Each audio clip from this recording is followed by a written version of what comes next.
আমি বাংলাদেশ পার্লামেন্টে বলেছি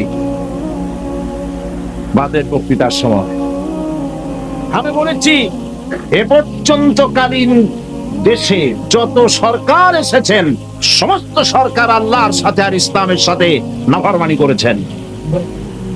এইভাবে এইরকম কণ্ঠে বলেছি। আলহামদুলিল্লাহ। কিরকম আন্দাজে বলি নাই, যুক্তি দিয়ে বলেছি। যতগুলি গভর্নমেন্ট এসছে আল্লাহর সাথে নাফরমানি করছি। কিরকম?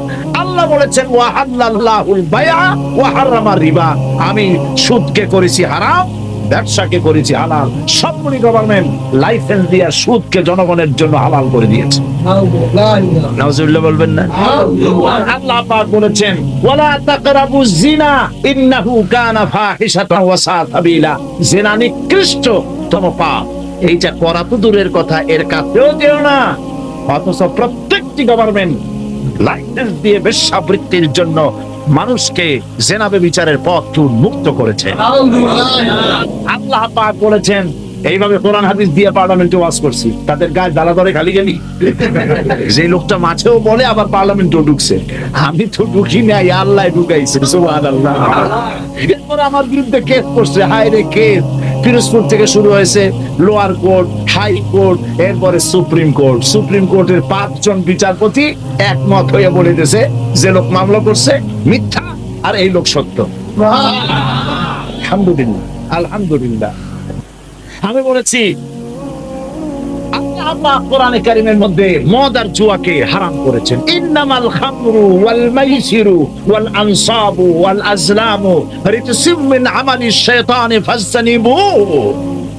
আল্লাহ পাক বলেছেন মদ আর জুয়া আমি নিষিদ্ধ ঘোষণা করলাম, এটা শয়তানের কাজ। আমার আল্লাহ বলতেছেন মদ কার কাজ? জুয়া কার কাজ?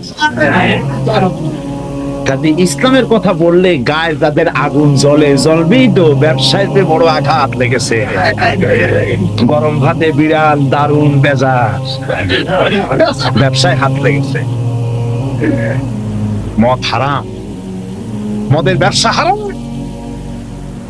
মদ যারা বিক্রি করে, মদ যারা পান করে, মদ যারা সার্ভ করে, মদের যারা হিসাব করে, তিরমিজি শরীফের হাদিস, আমার রাসূল বলেছেন এ পাপ ব্যক্তি ডাইরেক্ট জাহান্নামে চলে যাবে। আমি জিজ্ঞেস করি ভাইরা, এই কাজের মধ্যে যারা আছেন, আমি খুব দরদ দিয়ে বলি, আপনাদের সাথে আমার কোনো রাগারাগি নাই, মারামারি নাই। আপনার বাড়ির পাশে কি আমার বাড়ি? আমি কি আপনার আইন ছেড়ছি? আমি কি আপনার হালের গরু পিটায় মারছি? আমি কি আপনার পাকা ধানে মই দিছি? আমি আপনাদের কল্যাণকামী।